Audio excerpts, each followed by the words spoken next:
Une production des studios Bass.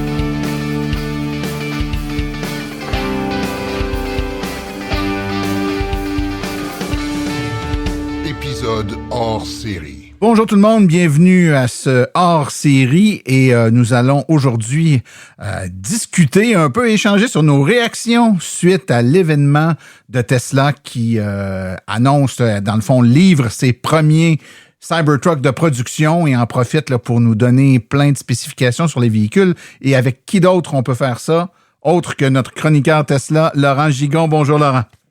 Hey, bonjour Martin, merci de ta suggestion. De faire un petit peu ce compte-rendu là à chaud de nos réactions de ces 18 minutes en fait. Hein, ah oui, c'était condensé. De présentation. Oui, oui. Et puis pour ceux qui n'ont pas suivi l'événement, dans le fond, il y a eu un retard là, de la diffusion qui était plus long que l'événement lui-même. Donc, mais tu sais, mais c'est pas vraiment un retard, c'est ce qu'on appelle du Elon time. Hein. Ah ben oui, c'est ça. Il n'y a jamais eu une présentation qui a démarré à l'heure. Jamais. c'est le fameux Elon Time qui est repris exact. À toutes les sauces. Ben, néanmoins, ça valait la peine. Il y a quelques perles là-dedans, même si on n'a peut-être pas appris plein de choses parce qu'il s'en était déjà dit beaucoup au préalable. Il y avait quand même des éléments intéressants. C'est ça que j'aimerais qu'on discute ensemble, Laurent. Donc, commençons par nous décrire là, le format de l'événement en question. Alors le format, écoute, moi j'adore. Je sais que bon, on aime, on n'aime pas, mais premièrement, j'adore la musique. Je sais que c'est un détail, mais au niveau musical, les choix sont hallucinants et je suis toujours avec mon Shazam prêt à bondir dessus pour écouter ce qui se passe. Qu'est-ce qu'on joue? C'est excellent. Donc c'était Flint.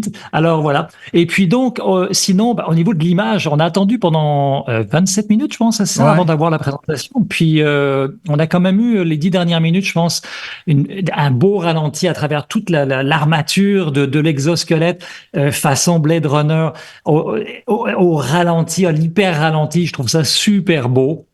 Au niveau créatif, c'était très bien. Mais là, tu sais, Martin, parce que tu étais là en live avec moi quand la présentation ouvre et que Elon décide d'embarquer en fait dans la boîte en arrière, on se rend compte que c'était pas prévu. Et là, il y a plus de lumière sur sa face, fait que ça devient complètement burlesque. Oui. Écoute, autant rien n'est laissé au peigne fin tout est passé au peigne fin, plutôt rien n'est laissé au hasard dans la construction des voitures, les lives. Je pense qu'Elon prend des initiatives. Là, l'équipe de production du live en question ne s'attendait pas à ça. Donc, ce qui fait que tout le début de la présentation, là, il parle, puis il y a le bas du corps dans l'éclairage, mais le haut du visage complètement dans il disparaît l'ombre. Ouais. Et personne n'ose broncher parce que bon, on connaît son caractère. On a l'impression que tout le monde se met derrière, puis dis-lui, toi. Non, vas-y, toi. mais quand même. Écoute, il faut quand même contextualiser, hein, Martin. Excuse-moi, mais hier, quand même, Elon Musk a fait une sortie où il a envoyé promener copieusement tous les annonceurs qui s'étaient retirés de Twitter. Là, donc, on sent quand même une certaine tension à l'intérieur, dans les interactions entre lui et pas mal de personnes. Et le Elon Musk, on connaissait jusqu'à 2021, mais c'est plus le même aujourd'hui. C'est une personne qui est très polarisée et j'ai l'impression que au niveau de son équipe, de son entourage, tout le monde se tient à carreau. Ouais, c'est effectivement, c'est probablement en partie pour ça qu'il n'y a pas eu d'ajustement ou de régisseur de plateau qui a fait des petits signes amicaux avec le doigt pour dire tasse-toi un petit peu par là. Il a peur de perdre sa job. Écoute, tu as parlé d'entrée de jeu de l'ouverture avec le ralenti vidéo. C'est très, tu sais, je trouve qu'on mise beaucoup sur un visuel très Blade Runner, effectivement. Le désert, le sable rouge, le véhicule fait pour aller tout terrain, mais le tout terrain, on aurait pu lui donner le personnaliser avec de la jungle, avec non, c'est vraiment très très Blade Runner. On dirait qu'on roule sur Mars. Ouais. Ouais, c'est futuriste. Ils veulent vraiment montrer dans l'image que ça casse, c'est une disruption par rapport à ce qui existe à l'heure actuelle. Je pense, puis tu sais, Martin, on en a souvent parlé de l'engouement du Cybertruck par rapport à ceux qui possèdent déjà des camions. Et on voit qu'il y a une scission entre les groupes d'âge et les plus, disons, 45, 50 ans ont tendance à trouver le Cybertruck un petit peu trop futuriste à leur goût, puis un petit peu trop cassant par rapport à ce qu'ils connaissent. Mais par contre, chez les plus jeunes, on s'aperçoit qu'il y a un engouement pour ce type de véhicule. Et là, ça vient chercher le futur des gens qui n'ont peut-être pas l'habitude d'avoir roulé dans des pick-up et qui veulent, et ça va peut-être être leur premier pick-up. Et on sent vraiment cette cassure-là que Tesla veut entretenir. Oui, oui, puis le début du discours de Elon, là, cette fameuse partie où on ne lui voyait que le bas du corps, il l'a longuement même répété, il s'est répété beaucoup d'ailleurs, peut-être par 4 ou 5 fois là, sur des phrases qui roulaient autour de on est habitué de voir des choses d'une façon, mais là, c'est une des premières fois que c'est très rare, ça arrive très rarement dans l'histoire, mais il arrive des moments où un objet brise avec ce qu'on est habitué de voir en termes de façon de faire, et puis c'est ce qu'on vit présentement. Donc, il a beaucoup ramené cette cassure-là que tu parlais, là, Elon l'a beaucoup martelé en voulant dire une façon de traduire, je le sais que notre camion n'est pas comme les camions que vous êtes habitués de voir, mais on marque vraiment, là, il y avait le avant et le après, là, tu sais, puis c'est style jalon, là. Mais il s'est battu à contre-courant. Quand on lit la dernière biographie d'Elon Musk, on apprend qu'il s'est battu à contre-courant pour imposer en fait ce design, ce concept-là de Cybertruck à toute son équipe de design, à toute son équipe d'ingénieurs. Certains ont menacé de quitter l'équipe quand ils ont vu à quoi ressemblait la maquette de Cybertruck. Certains ont pensé que c'était une blague. D'ailleurs, nous aussi, quand on avait la présentation, fait que j'ai l'impression que Elon Musk a besoin de justifier en fait ce choix et continue de le justifier parce qu'il reste quand même une grande inconnue. On sait qu'il y a à peu près 1 million de réservations, d'après ce qu'il nous a dit aux dernières nouvelles. Mais combien vont vraiment franchir l'honorer? On ne le sait pas. C'est une grande inconnue et c'est un risque pour Tesla parce que il prévoit une production à terme de 250 000 véhicules par année. Mais 2024 va être critique parce que ça va être une montée en production qui va être extrêmement difficile, un peu comme ce qui s'est passé pour le Model 3. Et tu le sais, hein, c'est ce qui est la phase la plus difficile, c'est de produire en volume. Donc non seulement Tesla va être confronté à cette difficulté de monter en volume la production, mais également c'est inconnu de savoir est-ce que vraiment les gens vont vouloir ce type de véhicule. Tout à fait, tout à fait. Écoute, Laurent, je te propose qu'on plonge à bras-le-corps dans ce qui s'est passé dans cette présentation-là. Donc, un des premiers éléments, là, puis écoute, tu étais là toi aussi, donc si je me trompe dans ma chronologie, tu me ramèneras à l'ordre, mais il a vraiment fait référence à l'événement précédent où on avait envoyé là un poids dans la vitre, puis la vitre devait résister, mais elle avait éclaté. Hein. Donc, à la blague, il aurait pris, bon, ça s'est pas passé comme on avait voulu la dernière fois. Mais là, cette fois-ci, on recommence. Et là, il a pris une personne qui était avec une balle de baseball, puis cette personne-là a lancé comme à 2 ou 3 reprises la balle de baseball dans la vitre du Cybertruck. Oui. Évidemment, sans effet, ça rebondit comme si de rien n'était. Là. On s'y attendait, ça n'aurait pas été drôle que ça brise une autre fois. Non, en effet, puis bon, ils sont pas allés avec une balle en acier, là. Ouais. ni avec une masse, comme ils l'avaient fait la dernière fois. Et pour connaître très bien le baseball, c'était pas non plus un lanceur professionnel qui lançait. En tout cas, il lançait, mettons, assez mollement, là. Oui, non, il avait peur pour sa job, lui aussi, peut-être. Ça fait longtemps qu'il est là quand même, hein. Fran, ça fait très longtemps qu'il est là. Il fait partie des piliers, on n'aimerait pas ça le voir partir, il fait vraiment un très très bon travail. Mais effectivement, ils ont voulu faire ce leitmotiv-là, mais bon, premièrement, à l'événement, pour rappeler ce qui s'est passé, c'est que la vitre a brisé probablement, parce qu'ils ont débriefé après, parce que d'avoir donné des coups de masse dans la portière, ça a un petit peu fragilisé le verre, et donc quand il est arrivé avec sa bille, ça a brisé. Mais effectivement, cette fois-ci, je pense qu'ils se sont allés plus prudemment. C'était plus une blague qu'autre chose parce qu'au fond, on sait que c'est un véhicule qui est très résistant, particulièrement la carrosserie parce qu'il n'y a pas de pâture, c'est de l'acier inoxydable qui est laminé à froid, donc c'est extrêmement résistant. Et pour ceux qui veulent faire leur course chez Costco, ben c'est parfait. Un chariot viendra pas abîmer votre Cybertruck. Maintenant, on peut discuter de l'utilité d'aller chez Costco avec un véhicule pareil. Et si vous allez vous promener du côté sud de la frontière et que vous avez peur de vous faire tirer dessus à coups de revolver. Oui, on a vu fusil d'assaut. Oui, il parlait que c'était le véhicule est bulletproof, donc à l'épreuve des balles. Donc, des 9 mm. Donc, effectivement, c'est un très bon véhicule qui va peut-être pouvoir servir pour l'armée, je ne sais pas. Pour des services spéciaux. Bon, maintenant, encore une fois, bon, l'utilité de ça, on le sait pas. Je pense que ça vient chercher. Je pense que Tesla veut aller chercher avec ce véhicule-là aussi des gens qui sont plus, disons, des Texans, des gens qui ont l'habitude de valoriser des véhicules très solides. Mais on s'entend que pour la plupart des gens, et bon, particulièrement au Québec, même si on a beaucoup de camions, je pense que le fait que ce soit à l'épreuve des balles, ça viendra pas chercher des ventes supplémentaires. Ça me surprendrait. C'est clair. Écoute, on a parlé un peu de certaines caractéristiques. Entre autres, il a fait allusion à la hauteur au dégagement de sol de 17 pouces, 43 cm à peu près, du véhicule, mais un vrai 17 pouces, c'est-à-dire que le véhicule va ajuster la hauteur en fonction de la charge utile dans le véhicule ou encore de certaines caractéristiques là, de conduite. Donc, pour toujours avoir un dégagement, ce qui permet au véhicule d'être vraiment tout-terrain et ça dans toutes les conditions.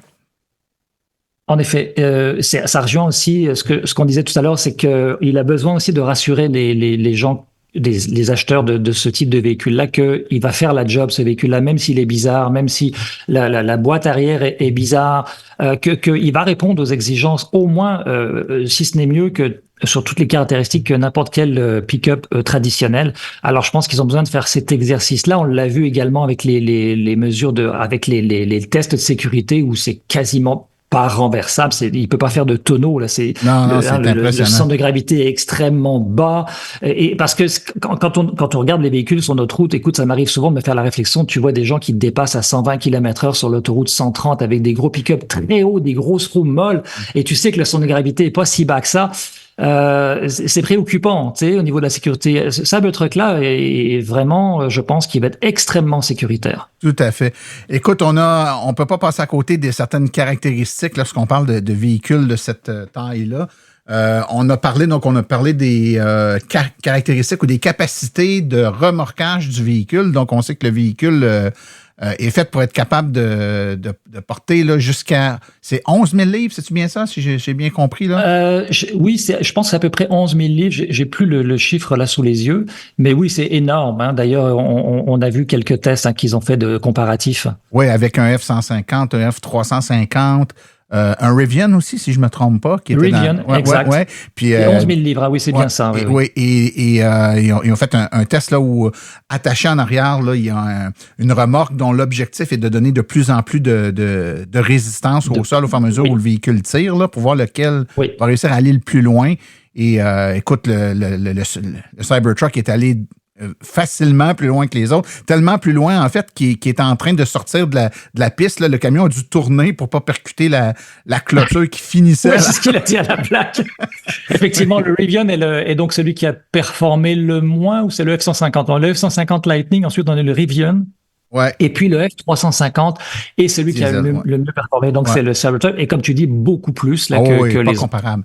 Écoute, moi, ce qui me concerne, mon highlight, là, écoute, j'ai éclaté de rire, c'est le test de rapidité, donc le quart de mille, hein, ce que les Américains appellent le quarter mile. Là, donc, c'est une accélération dans laquelle, et là, faut vraiment s'imaginer la scène, là. Elon dit, regarde, on voulait le comparer, c'était un gros camion, mais c'est un gros camion qui a des caractéristiques de véhicule sportif, de course. Donc, on est allé chercher une Porsche 911, flambant neuve chez le manufacturier, une 2023, et là, on voit les deux véhicules nez à nez, là, la ligne de départ, la 911, puis le Cybertruck, et là, ça passe, ça accélère. Et là, la caméra est relativement en close-up sur les deux véhicules et on voit que la 911 là, commence à perdre du terrain et que le Cybertruck donc prend de l'avance.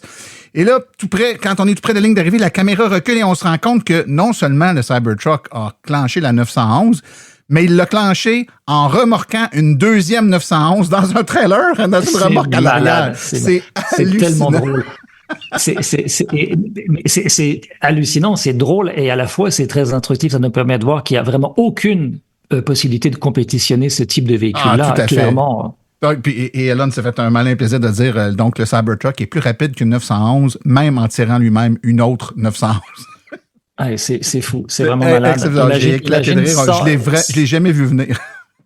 C'est ça, c'est la puissance des moteurs électriques et je pense que c'est le trimoteur en plus, hein, celui qui a compris ça. Donc on a 2 moteurs à l'arrière et un moteur à l'avant, donc ça donne des performances hallucinantes et de l'adhérence au sol pour l'accélération avec un contrôle électronique qui est d'une précision incroyable.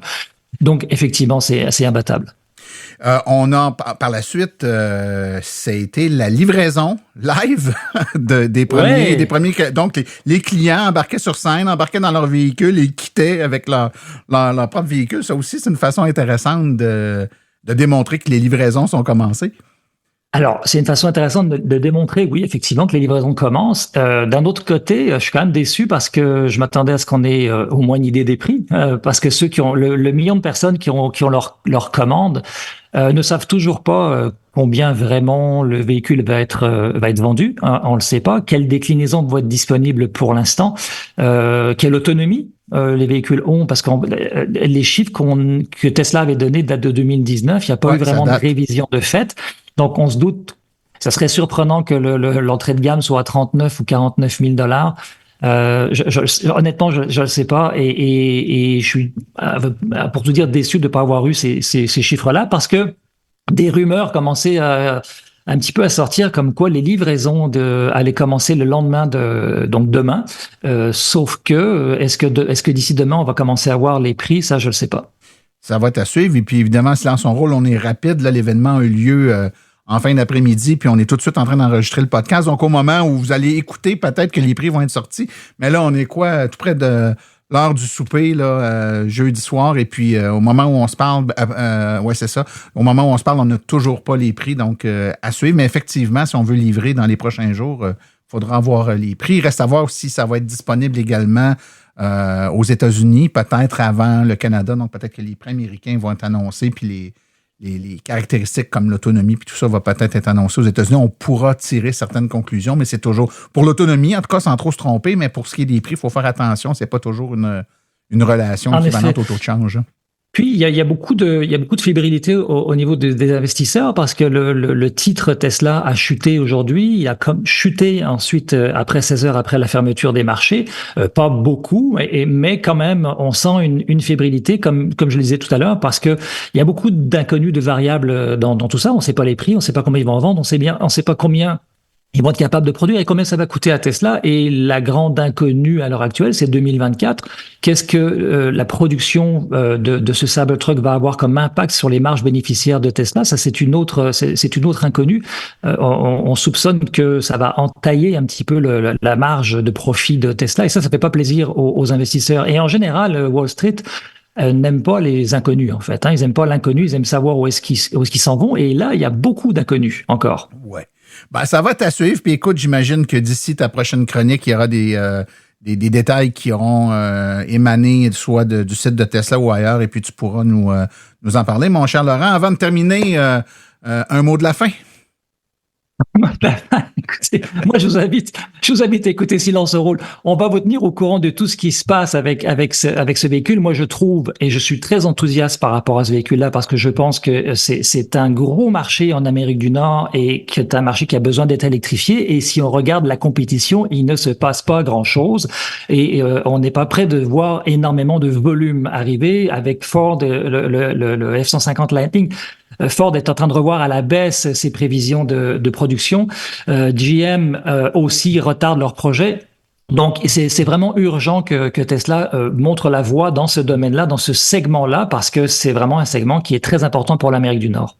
Oui, et l'autre inconnu, c'est reste à voir à quel point le Cybertruck pourra combler le segment compte tenu de sa singularité. C'est-à-dire qu'il y a plein de gens qui peuvent avoir besoin d'un véhicule qui a ces caractéristiques-là, mais qui ne peuvent toujours pas digérer le look du véhicule. Il est très polarisant. Absolument. Et juste pour finir, il y a aussi cet inconnu parce que là, on voit les sondages qui sortent et par rapport aux véhicules électriques. Et un des freins aux véhicules électriques aux États-Unis, c'est la capacité de remorquage et l'autonomie en remorquage. Donc, effectivement, c'est aussi quelque chose qu'il va falloir tenir compte quand on parle des projections sur ce type de véhicule et du remplacement des véhicules à essence pour cette catégorie. Tout à fait. Laurent Gigon, comme d'habitude, ce fut un plaisir de discuter avec toi. Et puis, comme on a dit précédemment, je vous incite à écouter la chronique de Laurent Gigon qui revient régulièrement là, dans Silence on roule pour en connaître plus sur tous les produits Tesla. Laurent, merci beaucoup de ta présence avec nous. Merci Martin et à très bientôt.